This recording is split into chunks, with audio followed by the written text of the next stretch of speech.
Straight talk from Israel. You're listening to Israel News Talk Radio.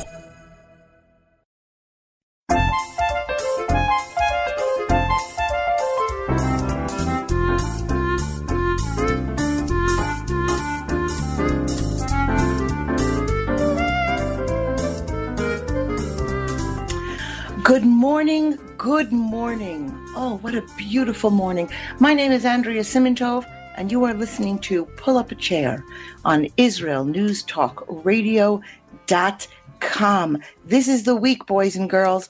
We're coming up to, this is the last week before we celebrate, yes, celebrate or commemorate Tisha B'Av, and we'll talk more about that next week.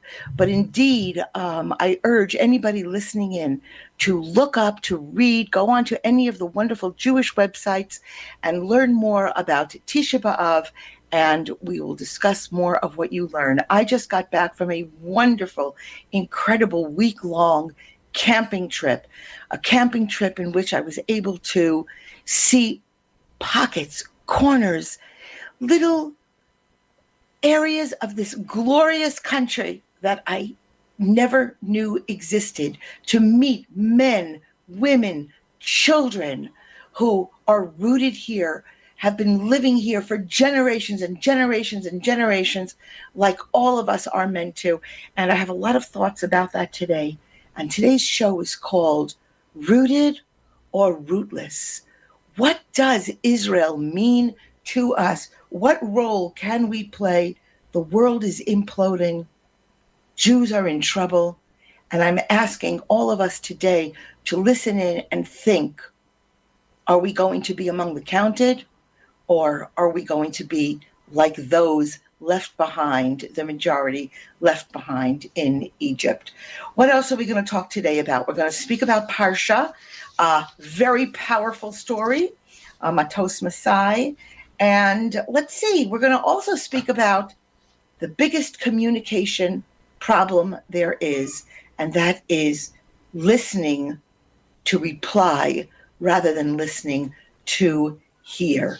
Okay, so let's see. When we come back, we're going to have our romper room moment, speak to all the countries that are listening in today, and again, have a cup of coffee. If it's late at night by you, have a glass of wine, and together, let's dig on the skinny and find out what it means to be both a Jew in Israel, a friend of the Jews, and what our place is indeed in the world today. My name is Andrea Simintov, and guess what? I'll see you on the other side. How did a nice Jewish girl from Delaware end up living in Israel? Shalom, I'm Natalie Sapinski. Join me on my show, Returning Home. Meet different people who have moved to Israel. Hear their personal stories, their highs, their lows, and everything in between. Each week, we talk to experts on immigration and the process of moving to Israel. Listen to Returning Home every Thursday, only on Israel News Talk Radio.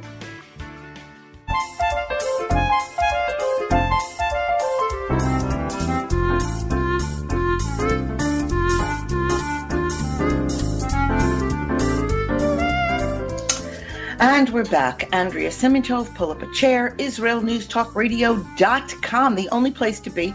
And by the way, if you have any questions, anything you'd like to speak with me or have me expound upon personally or share with me, I'm very interested in your lives.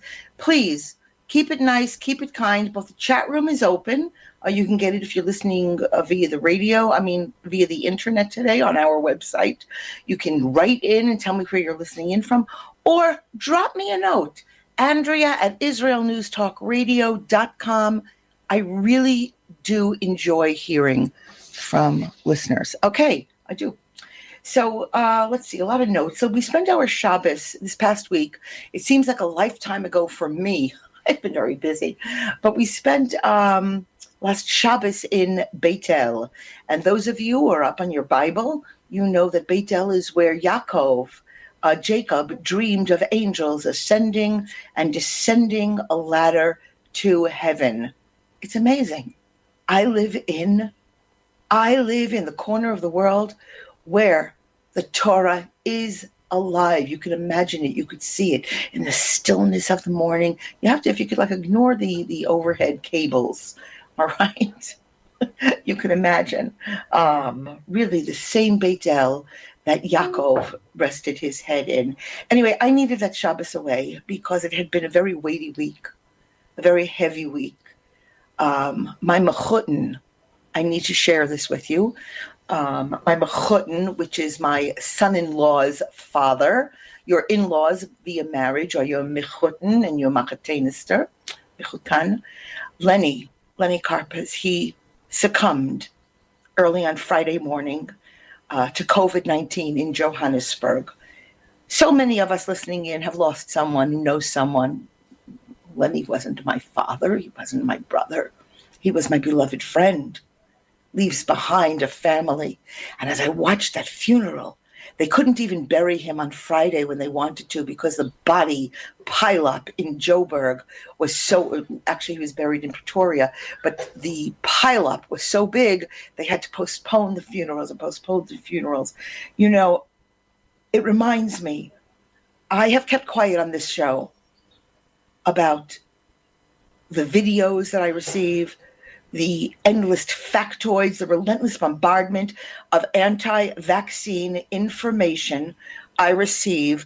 And while sometimes I get from people, and somebody listens in regularly and I admire her so much, and she says to me, I'm not completely anti, but my personal jury is out. I'm not going to run and do something like that until I know. I have to give some respect to somebody who says, I don't know, I will wait, but not come down with the emphasis.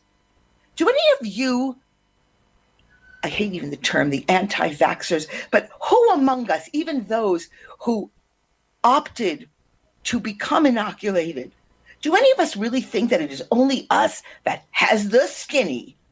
We have the COVID facts and no one else does. The rest of us some of us who fearfully, intrepidly, nervously, with faith and inspiration chose to become inoculated. Not skipping our ways in, knowing that it's flawed, this protection, that we're just too dumb and too willful to get it. When I think of those that I love in South Africa who would do anything to protect themselves and their families from this scourge, but who are impotent against a dysfunctional and outright criminal government that has left all of their population, Jew, Gentile, Black, White, Muslim, Indian, all of them left vulnerable and unprotected, while we, in Israel especially, we're indulgent, we're privileged, we're blessed to be able to choose. What do? We berate one another over gifts that we can or cannot accept. The arrogance is just mind-boggling. What's more mind-boggling is that lack of humility that shrouds itself in pride and moxie. I got it. I had heard it before, but I hear it louder now. Watch someone you love die of COVID. Intubated, ventilated, unprotected, and unaccompanied by loved ones. And then exercise that same pomposity of knowing more than everyone else and having a hotline to both wisdom and God's ultimate plan. His family not even allowed, permitted to have a normal shiva, to be comforted. What wouldn't they have done? What wouldn't they have done? What wouldn't they have paid to have the option of that vaccine? It is so easy for those of us with choice to speak and to know. Rest in peace, Lenny. May your family be comforted among the mourners of Zion and of Israel. Amen. Okay, morning rant over. Now, okay, we have Larry on the line. Larry, put Larry through, engineer. I'd like to say good morning to my friend Larry. Hi, Larry, are you there? I certainly am, and good morning to you, too. Yeah, wait, it's like late at night. You're in Kansas, right? I don't know if I'm just obtuse or what, but when I hear about COVID vaccine and the grief it causes people when they pass away from COVID, I just don't understand why people don't just get the vaccine and think about it later. Don't get one next year if you change your mind, but get one now for your own benefit and for the benefit of people who love you and will miss you if you go away. That's just the way it works for me. I don't know about anybody else. I've had mine. I'll tell you that right now. Yeah, I get it, Larry. You have too. You know what? Look, in my position here, I tend to be a little bit of a fence straggler. I get it. I'm like one of these. I never really discuss it on the show, but I happen to be a vegan. Don't tell. I don't buy or sit. Right? Yeah, I don't buy or sit on leather furniture. Anything to do with that. I get it. I try to be conscious in my choices. I actually understand, Larry, those who don't want to get the vaccine. I get it. Don't. I understand their initial not wanting to get it. I do not understand that is where their compassion and their understanding, the arrogance that comes with it, the lack of humility, the inability to say, I might be wrong. Okay? I got my vaccine. I ran to get it. And don't think I loved having it. I don't dye my hair, but I know a lot of women who do. And it's not because of vanity. It's the chemicals. It's the things going into my scalp that scare me. I get it. Yeah. I got it, and I was scared. There's things I do, and I'm frightened.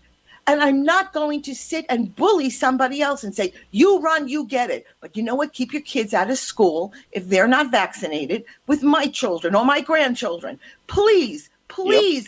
let's exercise. Let's practice those 3 words. I don't know. It's a good starter. It's just a good starter. Does it keep me safe? No. But I got to tell you, you heard it, Larry. You know about those people dying alone. Sure. Not the way it meant to be. Lenny, from the day he stepped foot in the hospital to his demise, was 9 days. And he went into the hospital knowing full well he was coming out. Yeah. Guess it didn't happen. Well, I want to go on. I so thing. appreciate. Call it, we say in Hebrew, Larry, kol hakavod to you. You really have your finger on the pulse. And sometimes I'm very grateful. Well, Thank you for calling. Yeah. There's something else I have to tell you, too. It's off the subject of COVID. Go ahead, sweetie. I've listened to you for years, since the first night you were on. I remember it just like it was yesterday. And we've had our disagreements over the years. But Yes, the conclusion I have come to with you is that you are such a deep thinker. It's a challenge to keep up with you sometimes. And I just would bet you are surrounded by a lot of people who don't think on your level.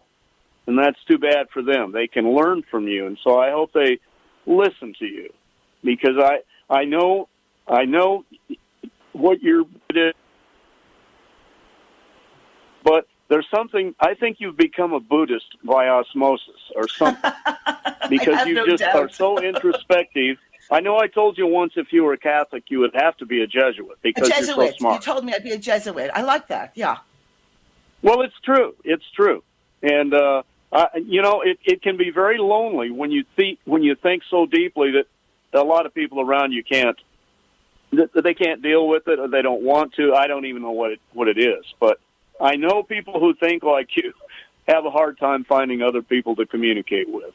And I can't think on your level, but I'll tell you what, I sure appreciate listening to it from you, and I learn a lot from it, from listening to you. I have for a long time now, and I just had to tell you that. But that's true. And another thing, you announced once during a program that I'm not Jewish. I'll tell you what. Yeah. On my mother's side was a Magnus. I guess you know about Julian Magnus from San Francisco that started Hebrew University and was the first chancellor and fought constantly with Einstein over a 2-state solution. Larry, Well, Larry, guess you know what? what? My We're running out grandmother of used to time. have We're running out of time. I want to pick this up after Oh, they're I'm going to sorry. cut us off. I'm very grateful, and I'm going to respond with great humility, I pray so, on the other side. I'll call you next Thank week. you. Yeah, please, Sure. God. Yep, Bye-bye, bye. Larry. And friends, that was just lovely. I'm a little bit teary, choking it back. Let's talk on the other side.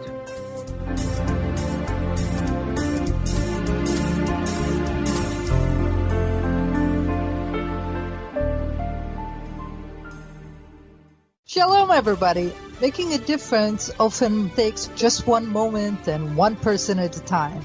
I am Orly Benny Davis, your show host on Israel News Talk Radios from Jerusalem with Love. You'll be hearing people talking about politics, religion, social issues, and making a better tomorrow. Join me, Orly Benny Davis, for God and Country. From Jerusalem with Love. Wednesdays on Israel News Talk Radio.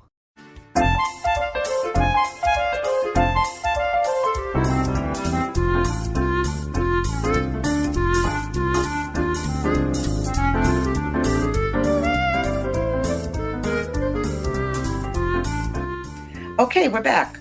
Andrea Simintov, pull up a chair on IsraelNewsTalkRadio.com. Still a little, that was very nice. Larry, really, you humbled by that. Thank you very much. Okay, really, thank you very much. It means a great deal. And I was actually this week reminiscing on that first show. Oh my gosh, I was so nervous. So today we're going to get a little bit personal here. I just want to share something with you. And actually, Larry gave me the confidence. Sometimes I hold back, and I always it's not really such a joke. I sit and I say, I don't do politics on this show because the other presenters here just do it so much better. Know your strength, know what you're good at, and know when you have to say, yeah, I don't think so. Anyway, as I mentioned at the beginning, I had just gotten back from a long camping trip. It was an important week to get away. I was celebrating my 26th year living in Israel. More on that later. But it wasn't so much a camping trip. It's a caravanning trip, because as my husband said to me before we purchased the caravan, he said, when exactly was the last time you slept on the ground in a tent? And I went, oh, it was just yesterday, 51 years ago. So anyway, we bought a caravan. Now here's what the intimate gets in here. The first two times we went out on the caravan, we both slept in the same caravan bed. Neither one. I would like to tell you that I look like Audrey Hepburn. Not so much. Maybe my right leg looks like Audrey Hepburn. Two extremely large Jews in a bed that is not meant for people of our size. Anyway, we tried that. Oh no, it's so nice. How snuggly, how cute. Anyway, this trip, I took down the table and I put the cushions on, and I made the kitty, there's a bed that you can make the table into a bed. We slept beautifully. We're becoming those two old geezers. Grandma and grandpa have the separate bedrooms. All right, little TMI going on here. I think so. Okay, so anyway, this was a very rugged trip this week. This time we had no community showers and no community toilets. We had to use our little porta potty, which actually I'm growing a little bit eerily. It's a little eerie how fond I'm growing of it. But the camp itself was like almost empty. It was very desolate. And I'm only now starting to get it. At a hotel, I used to like to go to hotels. It made me feel so rich and so wonderful. I would dress up. I would try to find the contact lenses. But at a hotel, you're with people. To completely isolate yourself is weird. To pay all those big bucks to stay inside of a room that's, of course, nicer than any bedroom I ever had. That makes sense, but only for the moments that I'm awake and can appreciate it. But, the convenience of spas, that beautiful dining room, the buffets, the pools, the entertainment, shops, all those accoutrements of a hotel, that's what that experience is about. But it's exactly not about isolation or digging deep down into our souls. I don't know. Maybe it's my age, which I don't mention that much, but it's up there. Camping is the exact opposite of that. While, you get to the campgrounds and you could be curious about a neighboring family, that's not what the agenda is about. this time, we pulled up, we drove for hours and hours, and we got to the shore, and we pulled up. And before my husband actually unhitched our unit, a woman knocked on my door, and a stranger handed me 2 ice cold slices of yellow melon to quench our mouths. And so that night we shared a beer with them, and we listened to a little bit of their lives. Their lives was a novel, just a different novel. Every life is unique, is rich. Every life is filled with hope, expectation, and disappointments. Culturally, we were 180 degrees different from this family. But you know what was identical? Our hearts. Part of this trip was, of course, to, hold on, I'm talking with papers here. Part of this trip was, of course, to get away, to lap up, to love and see more of my beloved Israel on this anniversary of my Aliyah. Any of you listening in, any of you geezers listening in, remember the song, What a Difference a Day Makes? It was like piping through my head. What a difference a day makes. An hour, a decade, 26 years. Over my last 26 years, I raised children. I was married to someone else. And I lived a materially, enviably rich life. My marriage dissolved. There were custody battles. I cleaned houses to earn enough money for Shabbos when I was allowed to see my children. I moved 8 times. My father died. I took courses and learned a trade. Some of my children married. I married again and became part of a different family. I became a grandmother. My hair turned gray. My own mother grew ancient, and I returned to New York and moved her into a senior facility. And in those 26 years, I found my voice.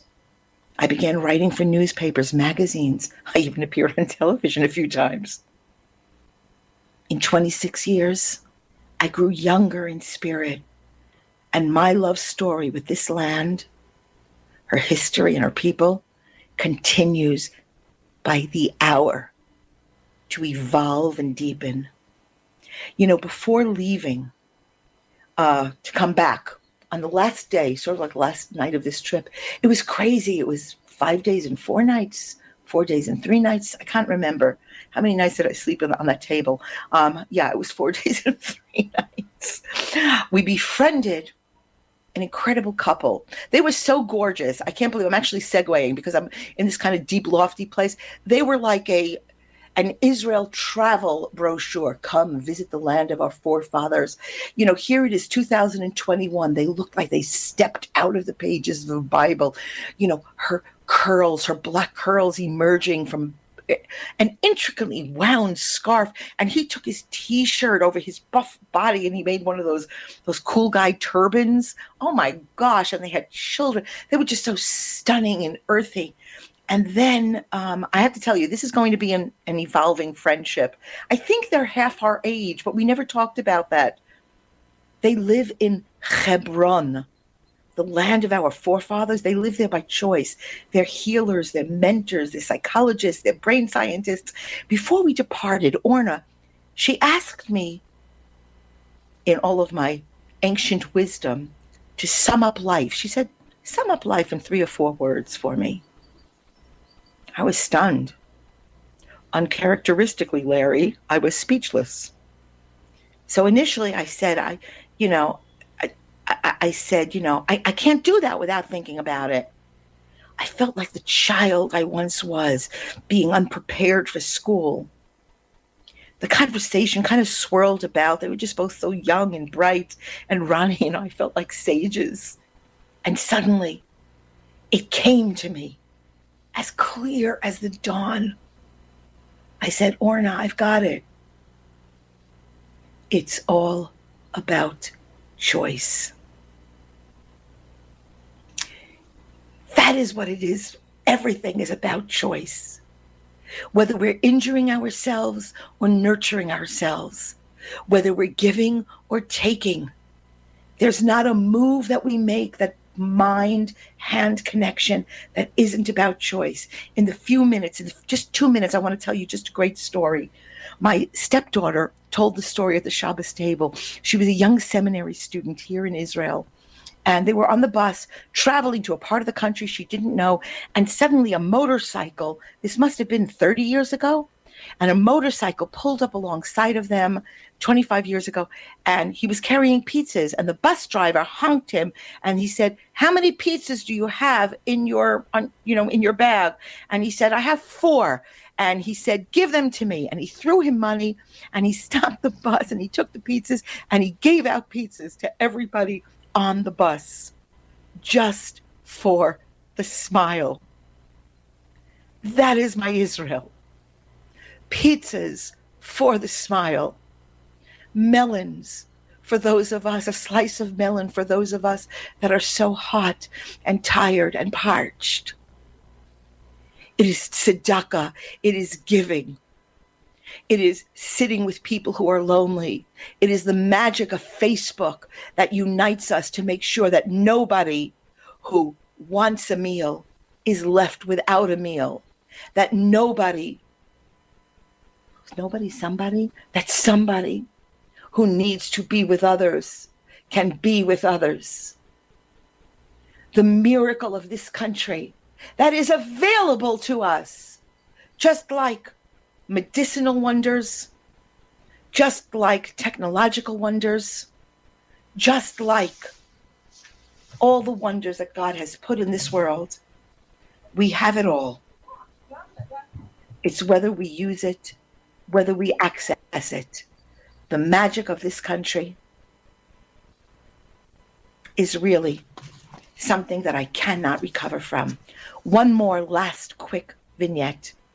I wanted to send something to my grandchildren who had lost their beloved grandfather this week, and it was Erev Shabbos. Erev Shabbos in the town of Beit Shemesh. Religious city is closed. There's nothing. There's not a chocolate bar you can send, not a flower, not a fruit platter. I called someone I met 20 years ago who once had a business. He called a supplier who ran back, opened his factory, made a fruit platter, and 20 minutes before Shabbos presented it to my grandchildren. I still have to pay. That is my Israel. Parsha on the other side.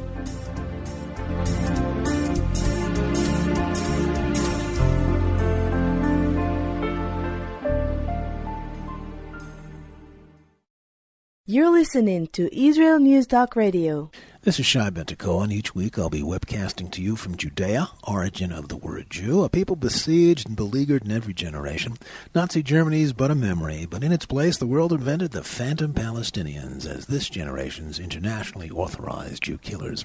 Tune in for a different slant on life in Israel, Phantom Nation, every Monday. Hi, I'm Rabbi David Aaron. The soul basics are the most profound, the most essential, and yet often the most neglected in our education. Join me for Soul Talk on Israel's News Talk Radio and discover the secrets to love, spiritual growth, and personal power.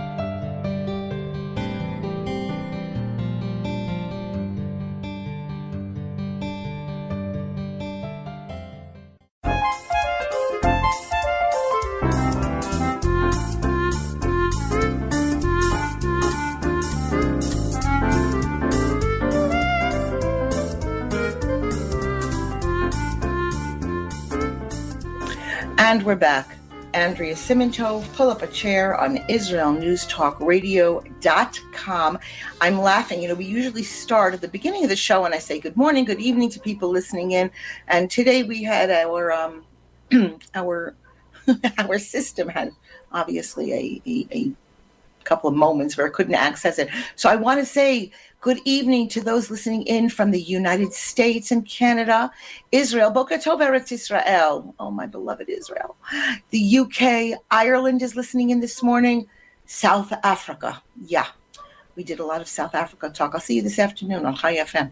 Okay, Nigeria is listening in, Iran, and Indonesia. Humbling, grateful, thank you. Okay, in this week's Parsha, we may go back and forth. By the way, next week, I wanted to interview this week the fellow who made this.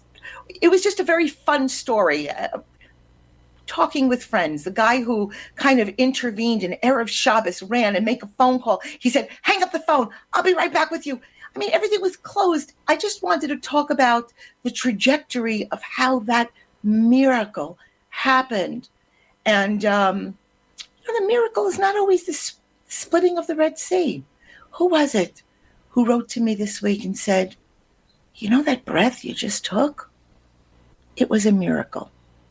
So this is somewhere between the breath you just took and the splitting of the Red Sea, the ability to access with ahava what we are best at in this country. Okay, so in this week's Parsha, the Torah brings us to the Parsha of, it's a double header. It's called Matos Masai. And let's see, how are we going to start this? I have so much to share, So, okay, in the Midrash in Vayikra Rabbah, we're told about a bucket. There's a lot of bucket stories, okay? I remember hearing a lot of bucket stories, a bucket with a hole in it, and somebody walking for years, carrying water and a hole in the bucket and a hole in the bucket, and only getting paid for a little bit of water that he was able to make it to the top of the mountain with, and he got paid, whereas the guy with the whole bucket was getting paid more, and he was weeping, the half bucket guy. Oh terrible, look at this, how terrible I did.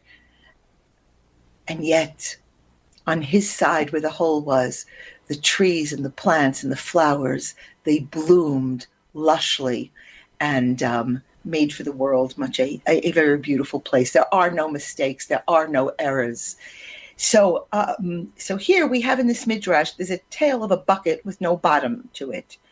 Yet the employer offers his workers, this is the midrash, he offers his workers wages to fill that bucket.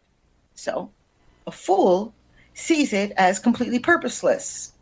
But a wise man understands that he is being paid for his labor and not for the end product. We are so conditioned in this society to think only of the end product, only of the profit. If we can't do the whole job, we despair of even trying. What's very funny is I'm segueing from my notes. I remember hearing Rebbetzin Goldstein, the wife of South Africa's chief Rabbi Goldstein, who once gave a Torah talk, I think it was on Sukkot, where she talked about, are we starters or are we finishers? There are those of us who just love starting projects. In the middle of starting the project and the passion, we kind of become tired of it because a new project comes along, and that's a fun one to start. So we never quite get to it, but we undertake glorious and challenging beginnings.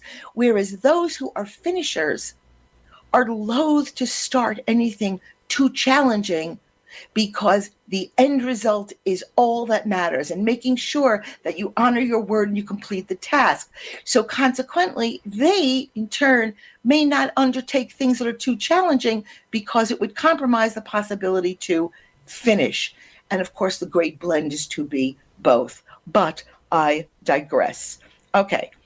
So if we can't do the whole job, we despair of trying. But learning the Torah, however, is different because we see that there's a quote, I'm going to translate it to English. You are not expected to complete the work. Your employer can be trusted to pay you the reward of your work. Each and every one of us is supposed to take the time to reflect on the effort that we put into the mitzvot that we do, and even those that we complete and those that we don't complete. The summer, with the exception of Tisha B'Av, there's really not a lot going on in the Jewish calendar in the summer. This is the time to master our Torah study, to not be dismayed. The work is not for us to complete. In these months, we're more relaxed. We have more free time.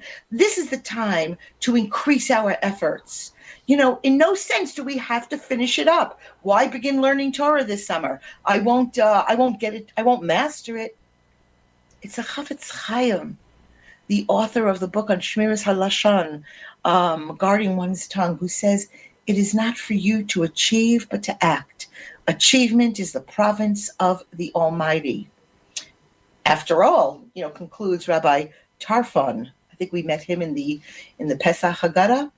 Remember that the ultimate reward, the last act in that play called life, is not played here and now. It's in another dimension of existence, in that world that will surely come. Each, on his or her own level, should undertake to set aside some time every day and study the Torah, and to indeed make that effort.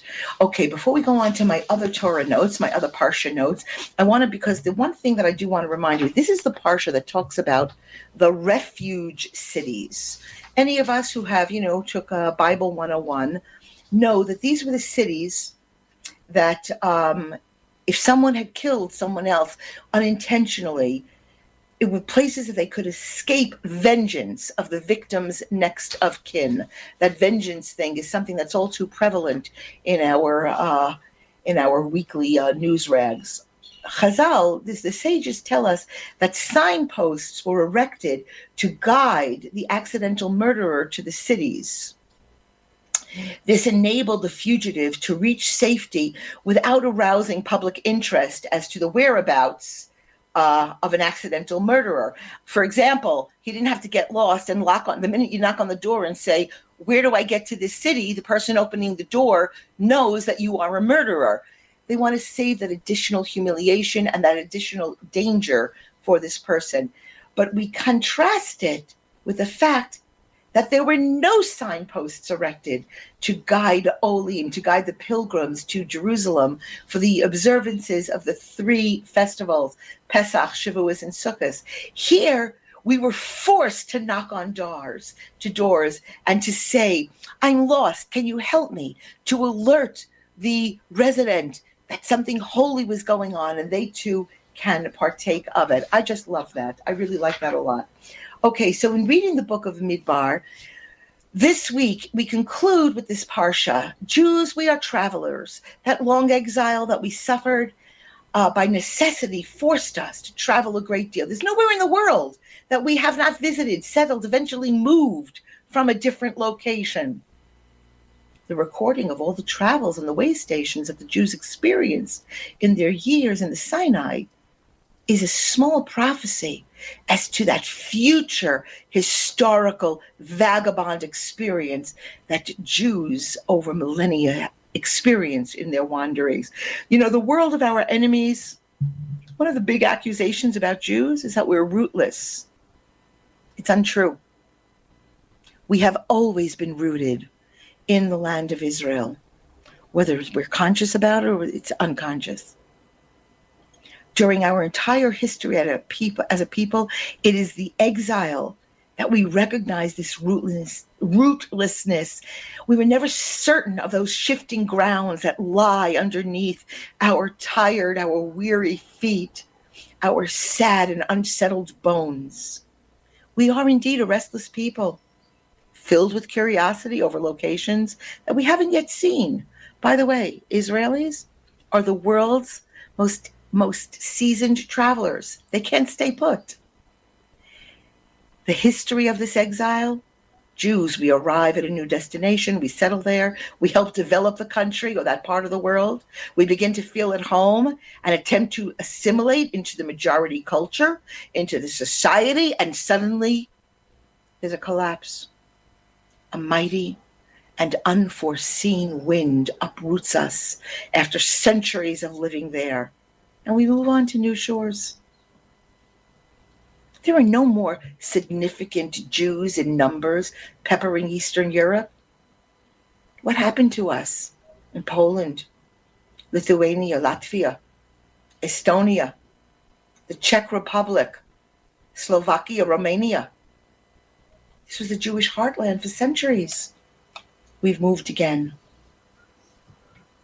All of the travels and the way stations that come in this week's Parsha, there was only one goal, one destination, and that was Israel.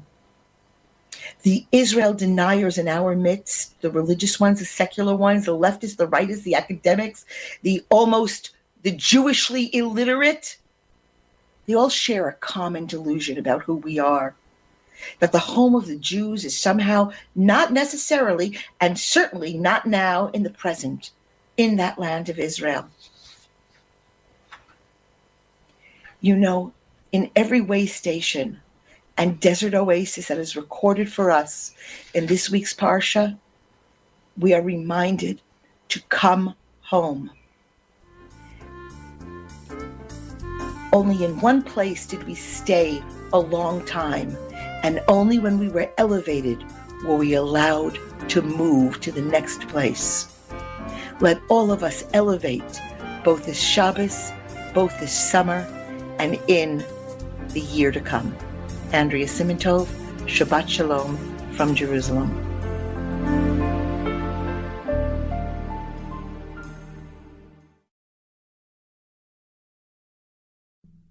Israel News Talk Radio's chat room. Just click the orange button at the top of the IsraelNewsTalkRadio.home page, log in as yourself or an anonymous guest, and join in on the fun.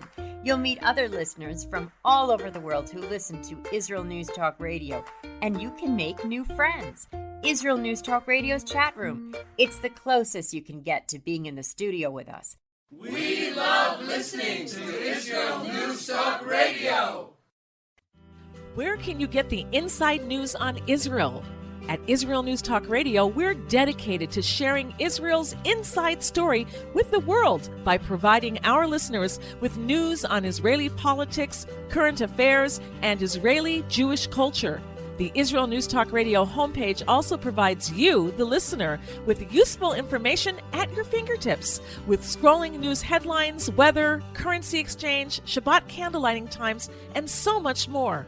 Our radio programming is always accessible and on demand. We operate absolutely free of charge for everyone, everywhere. If you love what we do, partner with us now by becoming an Israel News Talk Radio supporter. With your support, you'll be inscribed on our Israel News Talk Radio Wall of Fame. There's nothing like us in the world. Be part of something great. Israel News Talk Radio. Straight talk from Israel. If you love Israel News Talk Radio, then you'll love our Facebook page. We keep you up to date on what's happening in Israel, plus little surprise treasures that we don't share on the radio. Go now to follow us on Facebook. Just look for the Israel News Talk Radio Facebook page, and don't forget to subscribe and follow us by clicking on the like button. We post great stuff there that you'll want to share. Israel News Talk Radio on Facebook and Israel News Radio on Twitter. News, opinion, and more. You're listening to Israel News Talk Radio.